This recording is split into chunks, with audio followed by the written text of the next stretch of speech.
Welcome to Urjit universal academy friends. आज हम LT grade के सीरीज में आज हम देखेंगे जॉर्ज ऑरवेल की novel animal farm. Animal farming का फ्रेंड्स बहुत ही इम्पोर्टेंट नावल है इनका।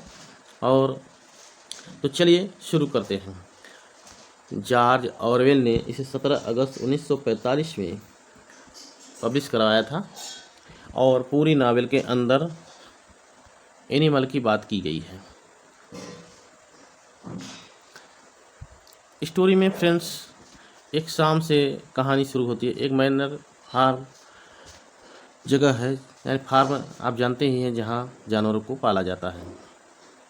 उस फार्म के ओनर जो हैं मिस्टर जॉन हैं, एक शराबी आदमी है। वो दिन भर शराब पीते रहते हैं। उनकी शराब पीने की बहुत ही गंदी लत है। उसका फार्म बर्बाद होता जा रहा है शराब के कारण। उसके जानवर जो हैं बहुत परेशान हैं। वे हर समय शराब पीकर आते थे और अपने फार्म के जानवर पर अत्याचार करते थे। फार्म के जानवर इस अत्याचार से वे बहुत परेशान थे। एक बार क्या होता है कि फार्म के सभी जानवर एक मीटिंग रखने का प्लान करते हैं। सारे जानवर उस मीटिंग में इकट्ठा होते हैं और इस मीटिंग में अध्यक्षता एक ओल्ड मेजर पिग, एक बूढ़ा सुअर कर रहा था।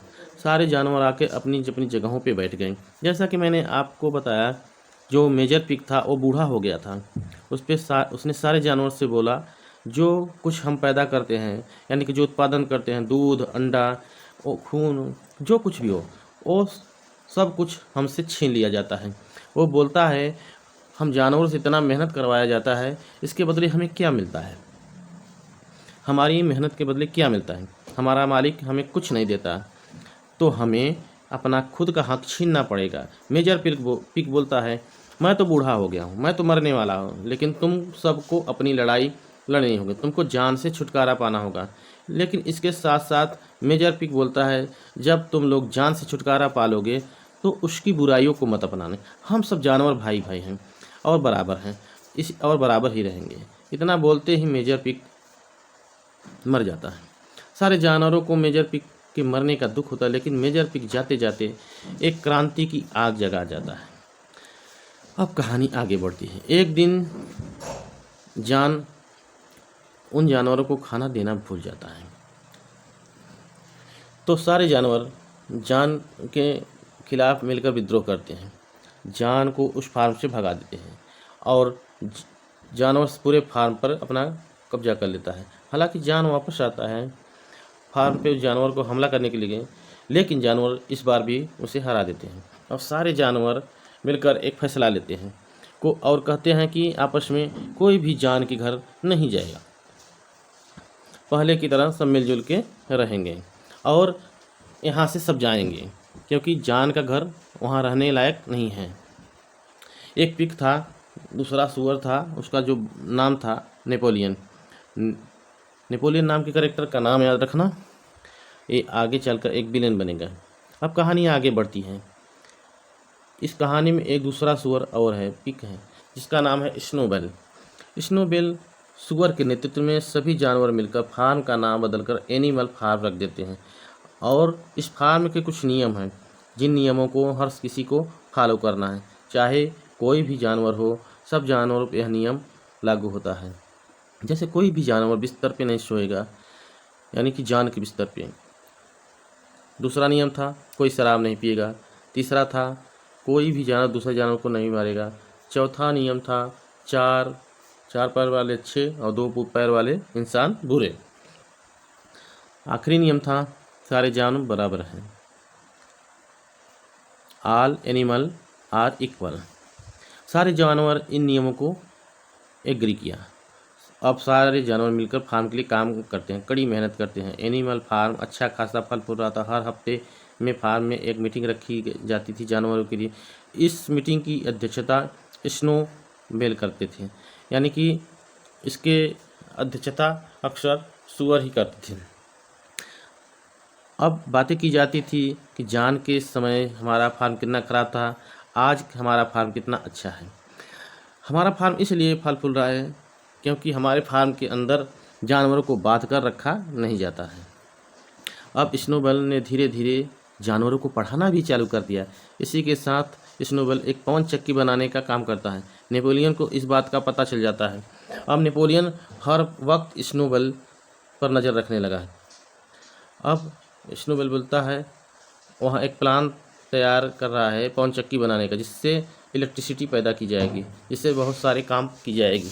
लेकिन मुझे आप सब जानवरों की सपोर्ट की ज़रूरत है। इतने में नेपोलियन ने स्नोबॉल और सारे जानवरों के सामने आकर बोला, यह प्लान मेरा है और स्नोबॉल ने और नेपोलियन ने मेरा प्लान चुराया है। जिसको नेपोलियन ने बहुत से कुत्ते अपने पास रखे थे, जिसकी और उसको कहकर उन सभी जानवरों को वहाँ से भगा देता है। अब जब स्नोबॉल के फार्म से भगा दिया जाता है तो नेपोलियन को फार्म का सुपीरियर बना दिया जाता है। अब धीरे धीरे सारे पिग उसको फॉलो करने लगते हैं और कहने लगे कि जो स्नोबॉल एक गद्दार था जो फार्म में लाने की कोशिश करते हैं। अब इन बकवास की मीटिंग की ज़रूरत नहीं है, अब सारे प्लान हम लेंगे। और पवन चक्की को बताने वाला प्लान अपना बताने लगा और सारे जानवर से मेहनत करवाने लगा और जानवर से बहुत ज़्यादा मेहनत करवाने लगा। और जो शुअर थे बहुत कम काम करते थे, खाना भी बाकी काम करने वाले जानवर को कम और पिग को ज़्यादा मिलता था। धीरे धीरे काम चल रहा था तो फाइनली कुछ दिनों के बाद चक्की बनकर तैयार होने लगी। लेकिन जानवरों से मेहनत बहुत ज़्यादा करवाई जाती थी और खाना बहुत कम दिया जाता था। सारे जानवरों को बॉक्सर नाम के एक घोड़े से बहुत ही काम करता था, यानी कि जो घोड़ा था बहुत ज़्यादा काम करता था। और बेंजामिन नाम के गधे ने देखा कि पिग्स जो हैं जान के घर के अंदर जा रहे थे और जान के बेड पे सो रहे थे, जबकि सारे जानवर मिलकर ये तय किया था कोई भी बेड पर नहीं सोएगा। लेकिन नेपोलियन का शासन आ चुका था, फार्म पे शासन हो गया था नेपोलियन का, तो सारे नियम धीरे धीरे बदल रहे थे। धीरे धीरे बहुत सारे चेंज आ गए। जैसे नेपोलियन ने अपने फार्म का सारी चीज़ों को बाहर धीरे धीरे ले जाने लगा। नेपोलियन ने सबसे पहले मुर्गियों के अंडे को बेच दिया, तो इस पे सारे जानवर विद्रोह करने लगे। जबकि पहले वाले कमांडर स्नोबॉल ने मुर्गियों से वादा किया था कि उनके अंडों से कोई छेड़छाड़ नहीं किया जाएगा, उनके अंडों को सुरक्षित रखा जाएगा, किसी को नहीं बेचा जाएगा। तो मुर्गियों ने इस बात पे विद्रोह कर दिया कि, और नेपोलियन ने उन मुर्गियों को सजा दी और उसने कहा कि तुम मुर्गियां स्नोबॉल से मिली हुई हो। तो नेपोलियन ने उन मुर्गियों को मरवा दिया, जबकि फार्म हाउस का नियम था कोई भी जानवर दूसरे जानवर को नहीं मारेगा। जिसे बदल के नियम बना दिया गया, कोई भी जानवर दूसरे जानवर को नहीं मारेगा बिना वजह। अब नेपोलियन फार्म की अन्य चीज़ों का व्यापार खुले रूप से करने लगा। धीरे धीरे कहानी आगे बढ़ती है। एक दिन जान पवन चक्की में बम लगा दिया। पवन चक्की जितनी बनी थी वो तबाह हो गई। सारे जानवर को एक चीज़ बुरा लग रहा था, अब क्या होगा। चक्की बनाने का काम फिर से शुरू होगा। पिग तो काम करते नहीं थे, धीरे धीरे जो जानवर काम करते थे उन्होंने भी चक्की बनाने का काम छोड़ दिया। लेकिन बॉक्सर और बेंजामिन नाम का गधा अभी भी बनाने में इसको लगे थे, क्योंकि चक्की बनाना उसका सपना था। बॉक्सर का पैर भी टूट गया था। एक दिन पवन चक्की पे काम करते हैं बॉक्सर पे पत्थर गिर गए और वो बुरी तरह से घायल हो गया और अब अभी भी वो काम नहीं कर पाएगी। अगले दिन पवन चक्की का बनाने का काम फिर से शुरू हुआ, लेकिन इस बार बॉक्सर के बिना, क्योंकि बॉक्सर अब घायल हो गया था। तो घायल बॉक्सर को नेपोलियन ने गाड़ी बुलवाकर न जाने कहाँ भिजवा दिया।